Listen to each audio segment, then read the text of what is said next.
వేటాడే సింహం మాటేసి పంజా విసిరితే ఎలా ఉంటుందో యువగలం అలా ఉంటుందని, యువగలం 400 రోజుల తర్వాత వైకాపాకు ఇక అంతిమ యాత్రే అని పోలంరెడ్డి దినేష్ రెడ్డి అన్నారు.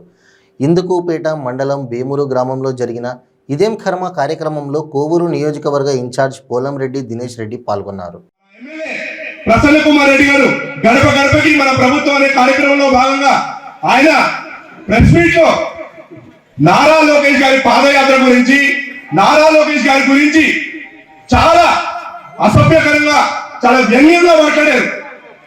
ఇవాళ అది ఆయన మాట్లాడింది చూస్తే ఒక సామెత గుర్తొస్తుంది. గురిగింజి కింద ఏదైతే మచ్చ ఉంటుందో ఆ మచ్చ దాన్ని చూసుకోలేదంట. అలా ఉంది ఎమ్మెల్యే ప్రసన్న కుమార్ రెడ్డి గారి తీరు. ఆయన పాదయాత్ర చేస్తాను, సంఘం మ్యారేజ్ కోసం పాదయాత్ర చేస్తానని చెప్పి మొదలుపెట్టి కావాలి రాగానే నా కాళ్ళ నొప్పులు బాబోయ్ నేను పరిగెత్తుతున్నా అని చెప్పి ఇంటికి పరిగెత్తాడు. అలానే 2019 కన్నా ముందు నియోజకవర్గం మొత్తం కూడా నేను పాదయాత్ర చేయబోతున్నానని చెప్పి మొదలుపెట్టి కొద్ది కాలంలోనే ఆపేసి ఇంటికి పరిగెత్తాడు. మళ్ళీ ఈయన ఇవాళ పాదయాత్ర గురించి మాట్లాడుతున్నారు.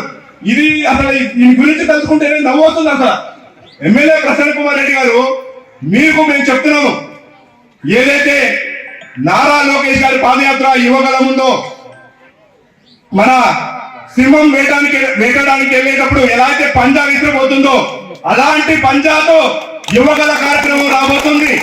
ఆయన ప్రజల్లోకి వెళ్ళి ఏదైతే ఈ ప్రభుత్వ బూటక సంక్షేమాలు ఏదైతే ఉన్నాయో ఆ బూటక సంక్షేమాలు, అలానే ఈ డొల్ల ప్రభుత్వాన్ని ఎమ్మెల్యేల అక్రమాల్ని ప్రశ్నిస్తూ ప్రతి చోట నిలదీస్తూ ఒక సింహం గర్జించినట్టు గర్జించుకుంటూ వెళ్తారు.